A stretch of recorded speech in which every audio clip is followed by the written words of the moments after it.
Us presento els ponents de la segona taula. La Mireia Boya és llicenciada en Ciències Ambientals, doctora en Disseny Ambiental, ha estat professora associada a Montreal, a la Universitat també Autònoma i a la Pompeu Fabra.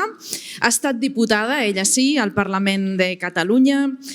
Va dirigir diversos projectes de medi ambient, clima i energia a l'euroregió Pirineus Mediterrani fins a ben bé l'any passat. I ara és directora general de Qualitat Ambiental i Canvi Climàtic de la Generalitat. La segona ponent és un aplaudiment, si us plau.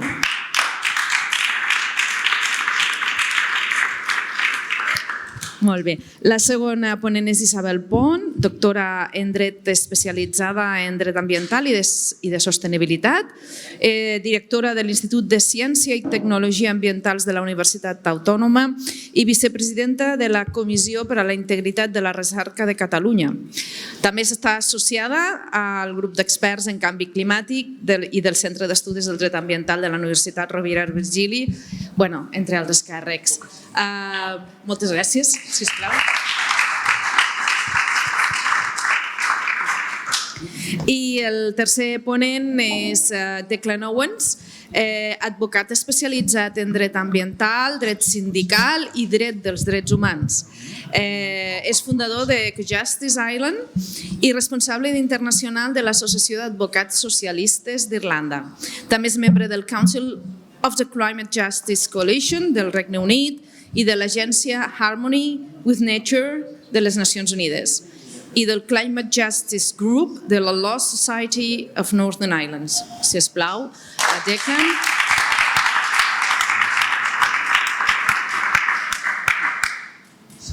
Bé, teniu, si us plau, 8 minuts per fer una mica de ponència, si et sembla. Mireia, pots tu mateixa? Bé, bon dia. Primer de tot, gràcies per convidar-me. Jo, com que estic envoltada de juristes, me n'aniré per una altra banda i intentaré explicar per què crec jo que és tan difícil relacionar el canvi climàtic amb els drets humans o la justícia climàtica amb els drets humans. L'escalfament global, ja s'ha dit aquest matí, crec, és un repte sense precedents per la humanitat. En això estem tots d'acord. La evidència és que no s'adopten les mesures necessàries per produir un canvi profund en aquesta tendència, ni tan sols per la reducció d'emissions, que és allò que ens diuen constantment que hem de fer per terra, mar i aire, des de tots els nivells i fins i tot des dels mitjans de comunicació. I la pregunta és per què no reaccionem? Per què no ajudem als actors claus, aquells que tenen el poder polític, econòmic, de legislar, de produir canvis en la societat, per què no els ajudem a identificar els obstacles que impedeixen aquest canvi en la nostra societat? Jo crec que hi ha tres esquerdes que tenen a veure amb la cultura de la nostra societat, que són molt més epistemològiques que una altra cosa i que tenen a veure amb la comunicació que fem del canvi climàtic, amb el concepte de canvi climàtic i com el transmetem. La manera de transmetre'l o de no transmetre'l d'una manera que la gent normal de a peu el pugui entendre, jo crec que és l'arrel del problema per intentar que els canvis siguin més profuns del que els que ja som convençuts d'això ens agradaria. La primera esquerda o el primer problema seria temporal. Les conseqüències del canvi climàtic de moment són graduals. Fa una miqueta més de calor, plou una miqueta menys, hi ha una miqueta més de sequera, hi ha una miqueta més d'incendis, hi ha uns quants migrants més que arriben creuant la Mediterrània, però és gradual. No hi ha hagut una ruptura, un tall, un cataclisme que ens faci reaccionar de cop. No hi ha hagut una pandèmia, per entendre'ns, que la Covid ens va fer reaccionar de cop i no teníem una altra opció.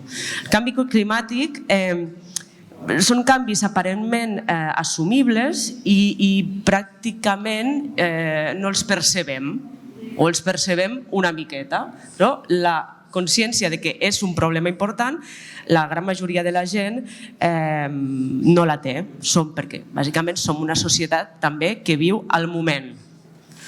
Què fas avui, què fas demà, què fas la setmana vinent? A mi si em pregunten què faré d'aquí 2 setmanes, jo ja no sé què contestar. I, a més, els governs que podrien produir canvis planifiquen a 4 anys vista, com a molt. Alguns a un any, i els ajuntaments a nivell municipal és exactament el mateix, o el Parlament Europeu a 5 anys vista. Això és, parlant de canvi climàtic, que estem parlant de molts anys, de sèries temporals de molts anys, això és el curt-termisme. Però és que, a més, quan parlem d'això dels efectes de les generacions futures, no ens interessen a la gran majoria. Jo, per exemple, no tinc fills. Per què hauria de parlar de les generacions futures? Qui serà la meva generació futura des del punt de vista individual, que és el majoritari culturalment en la nostra societat. I això ens porta a que som incapaços de pensar en un futur a llarg termini. I les polítiques ens estan parlant del 2030, del 2050, o ja si ho associem a la pujada del nivell del mar a l'any 2100. Cap de nosaltres aquí, crec i espero, estarà l'any 2100. Per tant, queda com molt lluny i la reacció normal és aquesta de tant em fa, jo no hi seré, o tant em fa afecta els altres. La sequera a la banya d'Àfrica afecta els altres, les inundacions a Líbia afecten els altres, els incendis al Canadà afecten els altres.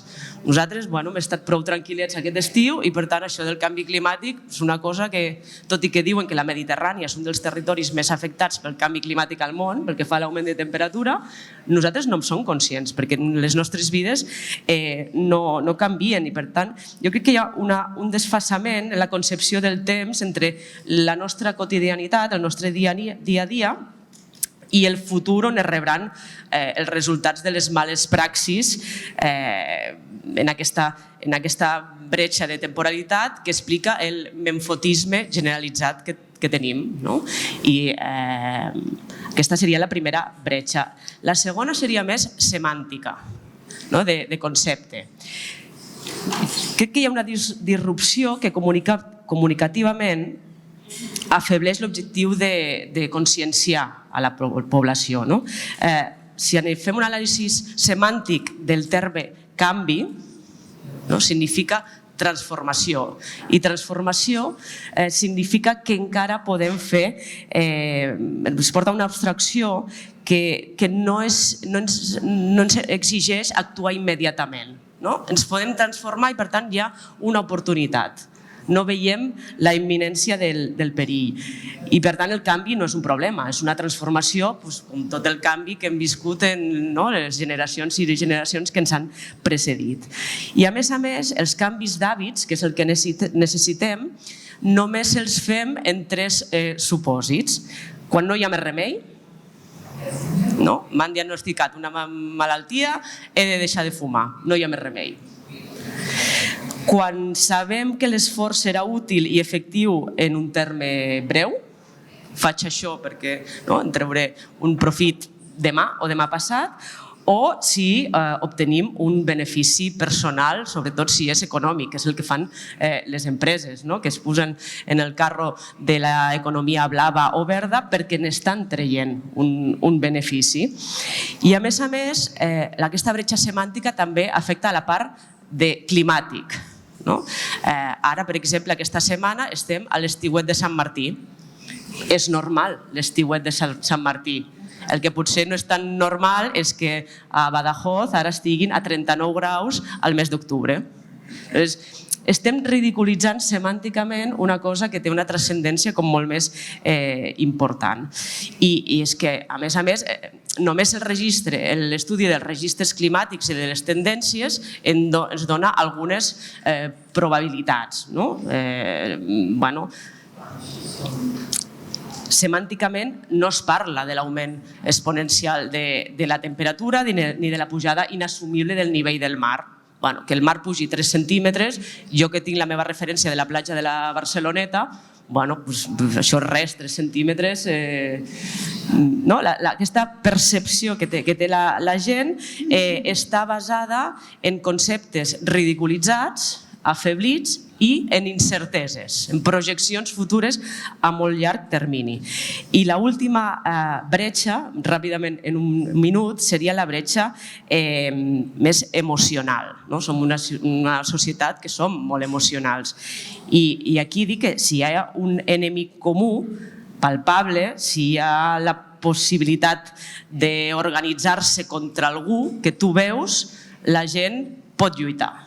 Les guerres, al final, són això. Tu tens un enemic i t'organitzes per lluitar contra alguna cosa. Però això del canvi climàtic és totalment imperceptible i, a més, en aquesta bretxa emocional, si nosaltres, els experts, parlem d'adaptació, la batalla comuna està perduda per tota la força. Aquí, en aquesta societat, allò que funciona és aquest sentiment col·lectiu de lluita contra alguna cosa, en tots els nivells. I el de la resignació fa que davant d'aquestes incerteses ignorem voluntàriament el problema i pensem ja ho arreglarà algú altre. Aquest algú altre, tenim molts exemples, l'any passat la pel·lícula de Leonardo DiCaprio, del Don't Look Up, per exemple, és això, és aquest concepte. Però més recentment, la setmana passada, el primer ministre britànic, amb el seu discurs de això del canvi climàtic queda molt lluny, a nosaltres no ens afecta, ja hem fet prou per reduir, jo no vull que els meus ciutadans, el concepte dels meus, que és molt emocional, pateixin i, per tant, jo no penso fer res més en tot això. Però és que, a més d'aquells que sí que volen fer alguna cosa i que estan directament més implicats que no pas nosaltres, que ja tenim una edat, que són els joves, riem d'ells quan ens venen en conceptes com ecoansietat i aquest relacionat amb l'estrès climàtic. Per tant, com hem de parlar de drets humans si ja a casa nostra tenim totes aquestes bretxes comunicatives que ens fan allunyar encara més d'aquells que, evidentment, estan patint ja de forma molt greu i acusada els efectes del canvi climàtic i que estan obligats a migrar i venir cap aquí. Però també des d'aquí, com hem de parlar de drets humans, sabent que el canvi climàtic afecta més a les dones i afecta més a les classes populars. Això també són drets humans. La nostra societat individualista, egoista i profundament capitalista ens impedeix ser conscients que canvi climàtic i drets humans estan directament relacionats.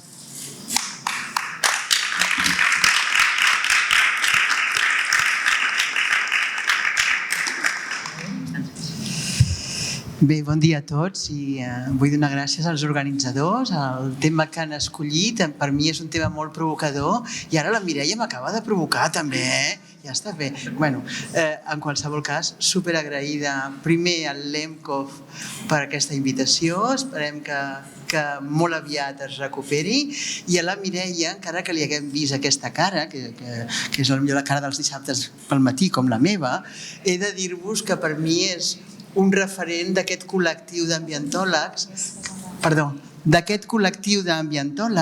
que han arribat per fi a liderar els llocs claus dintre de la Generalitat de Catalunya.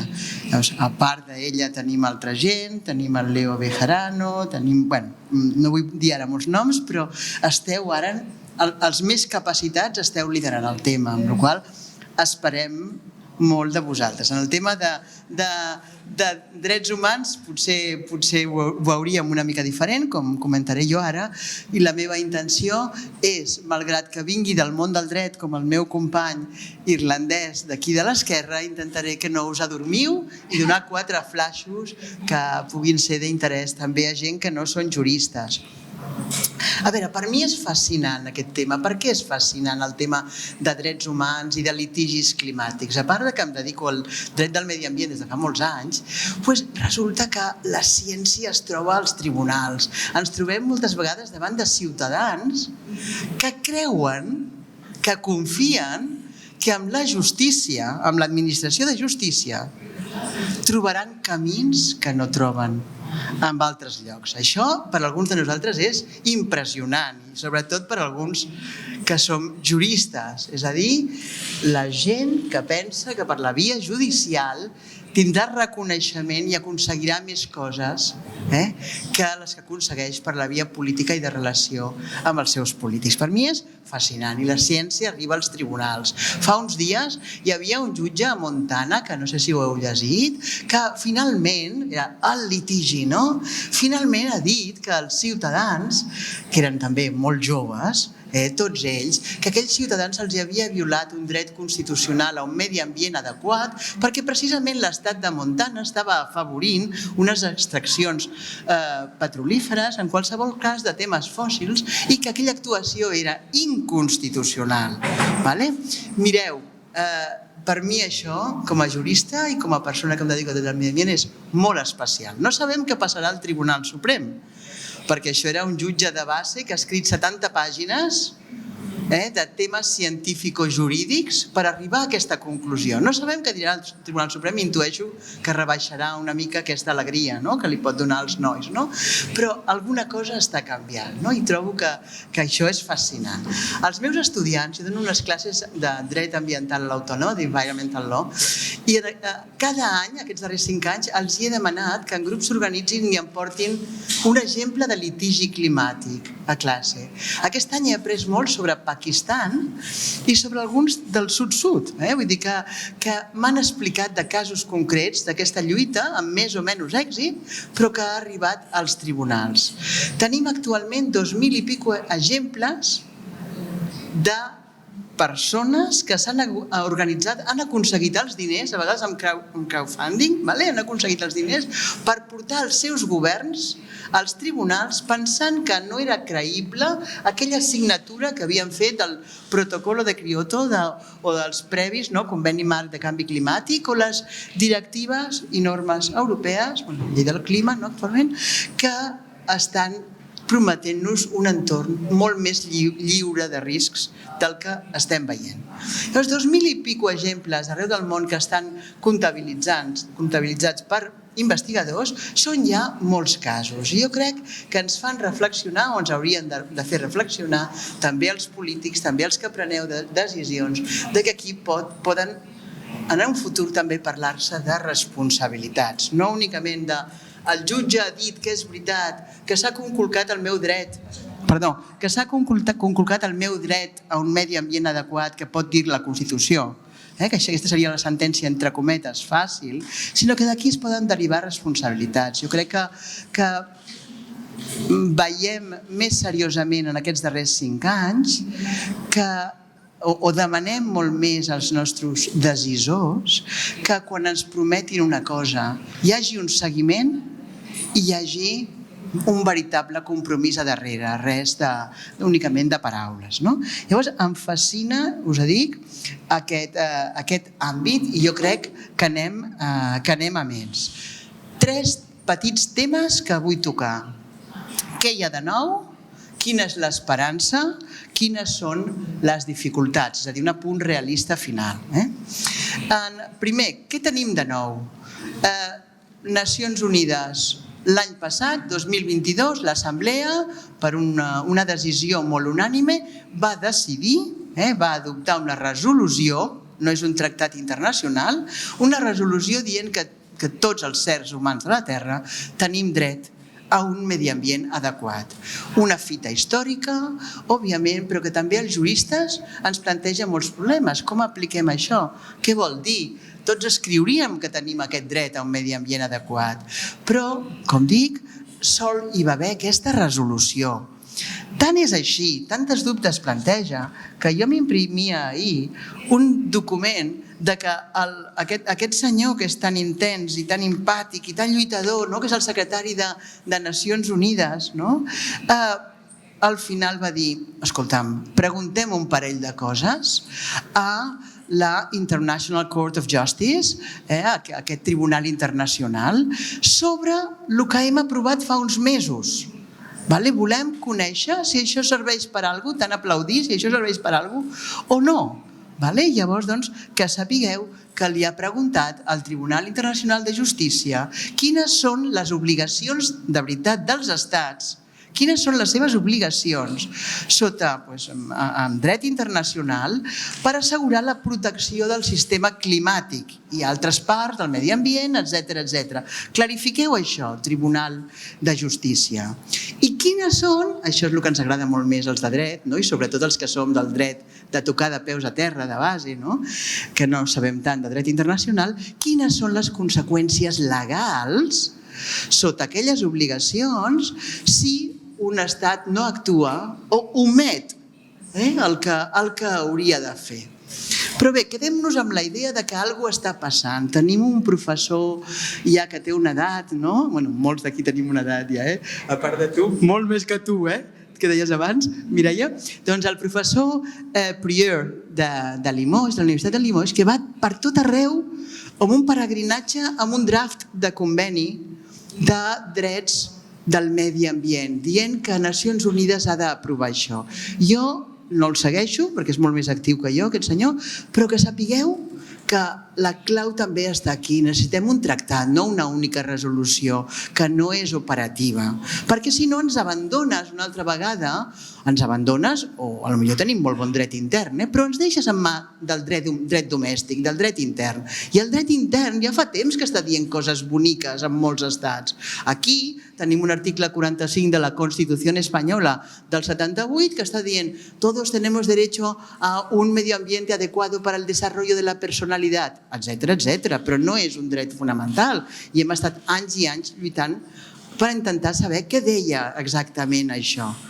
Altres estats van molt més avançats que nosaltres amb el reconeixement de drets. Segurament heu sentit parlar d'Equador, de Bolívia, que fins i tot han inclòs drets que protegeixen o que diuen que protegeixen la natura directament, o específics, com a Nova Zelanda, drets d'un parc nacional, el dret d'un riu, etc.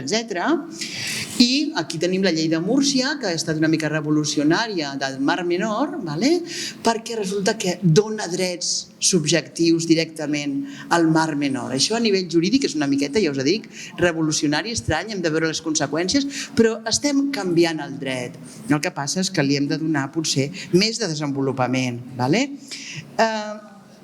Això són les novetats. I les novetats són també que alguns ciutadans europeus, més joves o més vells, perquè tenim fins un grupet de centenars, el diari deia, mujeres ancianas de Suïssa, no? Perdó. Vale, 2 minutets? Vale, doncs unes mujeres ancianes de Suïssa, perquè tenien una mitjana de 70 anys, doncs resulta que han litigat contra el govern suís, perquè diu que en la lluita de canvi climàtic fa poca cosa. I això està al Tribunal Europeu de Drets Humans. També n'hi ha un altre, que és de França, i etc. Aquest últim d'aquesta setmana, que ens parlava que s'ha obert el hearing contra aquests 32 estats europeus per part d'uns nois de Portugal. És a dir, el dret està canviant. Segon element, i prometo que estaré un minut per cadascun d'ells. Esperança. Jo crec que si això es desenvolupa una mica, si es concreten més i no únicament són paraules precioses, doncs les coses avancen. Per exemple, aquest 1,5 milió de ciutadans europeus que va començar a escriure, a signar sobre el Right to Water, ha aconseguit que es canviés la directiva de qualitat de l'aigua per beure. Ja sé que és molt lent i que podem ser impacients, però s'estan canviant coses. I no vull parlar únicament de ciutadans, sinó també d'entitats públiques. Califòrnia, la setmana passada deia, Califòrnia és la 5a economia mundial, que començava un litigi contra les 5 empreses d'oil més potents perquè considerava que ens havien, els ciutadans, o enganyat o ens havien donat informació falsa sobre els efectes del canvi climàtic. És a dir, esperança que podem millorar això. I per últim, obstacles. Molts d'ells són de caràcter jurídic. Tota aquesta gent que s'anima, i que jo els hi faig un homenatge, s'anima a litigar perquè creu que les coses es podrien fer millor, tota aquesta gent es troba també amb obstacles jurídics, necessita advocats, necessita pagar-los, necessita que es reconegui l'standing to sue, és a dir, la legitimació activa per entrar, necessita que es pugui executar la sentència, necessita haver exhaurit els remeis a nivell nacional i llavors doncs, amb aquests aspectes doncs, potser la lentitud està aquí, la podríem ajudar una miqueta. Concloc dient que estem davant d'una oportunitat i que aquesta litigació la veurem, jo crec que encara, a no ser que feu una revolució als polítics, la veurem encara molt de temps. Va, gràcies.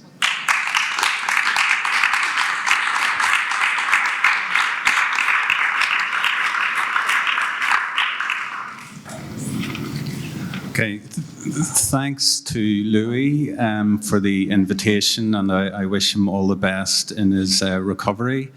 And I would just like to situate my talk quite specifically and talk about the situation in Ireland, notwithstanding human rights are universal. And just before I start, I'd like to offer my solidarity to the peoples of Catalonia and the Basque Country in their own struggles for independence.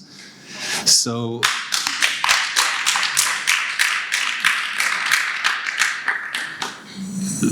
I would describe myself as a socialist lawyer, a socialist first, a lawyer second, and that's very important when I approach the issue of climate justice and human rights. Firstly, I contest the notion of climate justice. I prefer the term eco-justice because I find that better encapsulates the need to focus on biodiversity loss, as you and I referred to. I want to provide particular context on human rights in Ireland, and I think it's unavoidable. We have to recognise that Ireland is one biogeographical unit. However, there are two legal jurisdictions, and the occupation by Britain in what's called Northern Ireland continues, and that has profound consequences on eco-justice and human rights. And the best way to situate that is to consider that we need two just transitions on the island of Ireland, one towards ecological justice and the second towards constitutional change, and there's an inexorable movement towards that. And those two just transitions combine whenever we consider how we need to change society in Ireland for the better. So recently, there's been a citizens' assembly on biodiversity loss in the Republic of Ireland, and that has had significant impact in that they've recommended that there should be a human right to a safe, clean, healthy and sustainable environment, following on from the UN's resolution last year. Furthermore, they recommended that there should be rights of nature, and that should be the subject of constitutional change. And the rights of nature is a concept that I'm particularly passionate about because I feel it has a more holistic approach to the need for societal change, and that it recognises that as humans we are part of nature and human rights can be situated in that context. So whenever we consider the first just transition in relation to the constitutional change, we have to ground the very specific nature of human rights in Ireland with the Belfast Good Friday Agreement. And we're celebrating the Good Friday Agreement with 25 years having passed, and Louis and others attended a delegation which I organised to Ireland to consider the human rights framework of the Good Friday Agreement, and they were rightly scathing in their approach, or in their analysis of the approach of the UK government. And it's true that the human rights situation in what's called Northern Ireland is very much under stress. And that can be seen in the UK government's passage of the Legacy Act last week, which impacts directly upon Article 2 of the European Convention on Human Rights, which is the right to life, which then, whenever you transpose it to consider eco-justice, it has a profound consequence in relation to how climate litigation is framed. And the way in which the UK government have undermined human rights with the Legacy Act and other rhetorical and policy initiatives means that they are quite willing to breach the Good Friday Agreement so that they can change the human rights framework within the United Kingdom. They sought to introduce a British Bill of Rights because in the arrogance of the British establishment, they cannot see how or why they should be subject to the jurisdiction of the European Court of Human Rights. And that then, whenever you consider the situation in Ireland, means that they still consider the people within the north of Ireland to be subject to colonial imperatives. And those colonial imperatives have consequences because the biodiversity loss on the island of Ireland stretches back to colonial occupation and the deforestation of the land. So whenever we consider intergenerational justice, there's a long reach in terms of inequality and injustice of British occupation. But human rights in the context of the Good Friday Agreement are something that we need to consider whenever the British were forced to recognise human rights, because up until the Good Friday Agreement, they did not recognise in British law the nature of human rights to be implemented in their own jurisdiction. They accepted, through their membership of the European Convention, the international legal principle of human rights, but in terms of the actual legal jurisdiction of the United Kingdom, there was no enforceable right. And what the Good Friday Agreement brought was the commitment to respect the human rights of people in the north of Ireland, and the Republic of Ireland also undertook to implement legal enforceability in the Republic of Ireland. So there was a 1998 Act, the Human Rights Act in the UK, and in 2003 there was the European Convention Human Rights Act in the Republic. And whenever we look at the forward trajectory of human rights and how they can be recognised and flourish under the nature of the two jurisdictions, the movement for independence becomes even more stark.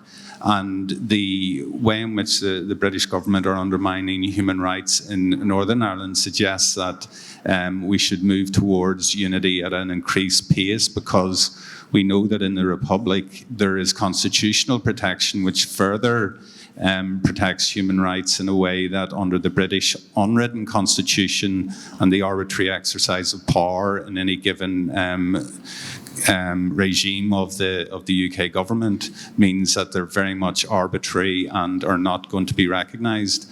And it was referred to last week about the way in which the British view their own responsibilities under international law in relation to the climate. It's very much the same in relation to human rights. And with the Legacy Act, which provides immunity to British soldiers, that reflects. How long have I left? 2 minutes. Okay. So I think another aspect of the way in which human rights are recognised and enforced is the context of Brexit. And under the protocol to the Brexit withdrawal agreement, there's meant to be non-diminution of human rights standards in the north of Ireland in terms of what protections we formerly enjoyed under jurisdiction of the European Union, but also there's meant to be non-diminution in relation to cooperation between North and South on the island. And again, the constitutional politics are significant, because whenever you consider the enforcement of human rights and how we can really discuss human rights, it does come down to political power, and that political power is reflected in the current status quo, and the ongoing struggle for independence in the North requires a commitment to human rights in the context of the reconciliation in the aftermath of the conflict, but also the more ambitious just transition towards the human right to safe, clean and healthy environment, but also hopefully our colleagues in the south of Ireland will move forward from the Citizens' Assembly to secure the rights of nature as well.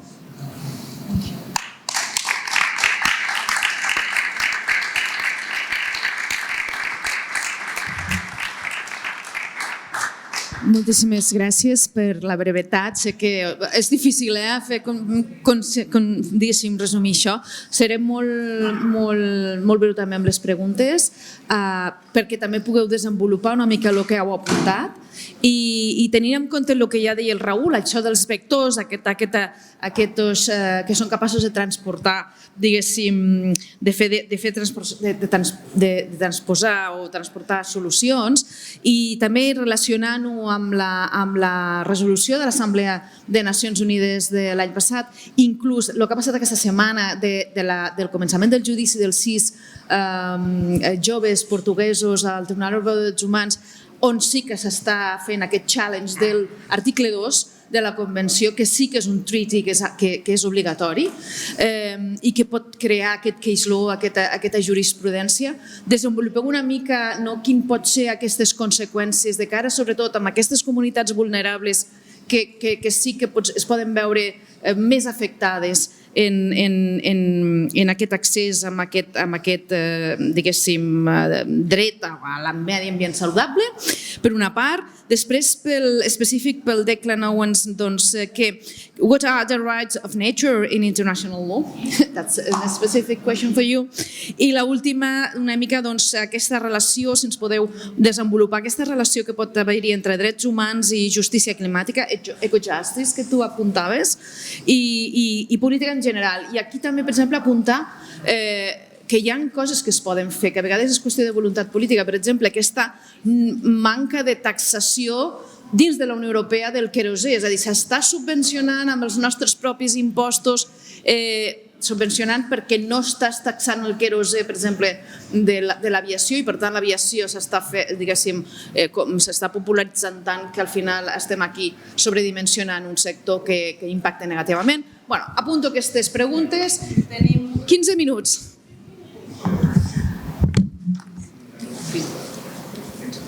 Per el primer punt que deies,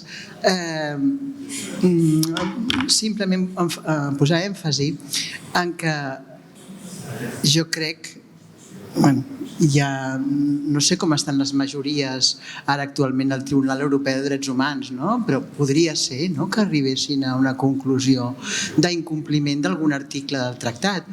Ja des de l'any 94, el Tribunal Europeu de Drets Humans va començar a prendre decisions, i precisament en molts casos contra el Reino d'Espanya, decisions de que s'estava incomplint el Conveni Europeu de Drets Humans, que no diu res de medi ambient, que s'estava incomplint per actuacions de l'Estat o autonòmiques, etc., que estaven afectant a individus. Potser us sonen els casos López Ostra contra Reino d'Espanya, Moreno Gómez contra Reino d'Espanya, hi ha hagut també Hatton and Others versus UK, que era del tema de Heathrow i del soroll del voltant.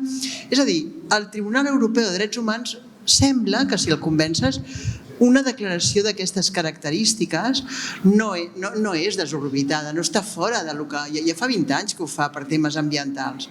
Però el gran quid de la qüestió, al meu entendre, és el dia després. És com s'executa, com canvia el dret, com canvia la política després d'aquestes declaracions. Perquè la persona se'n va molt contenta a casa seva i l'Estat ha incomplert el conveni, i què més?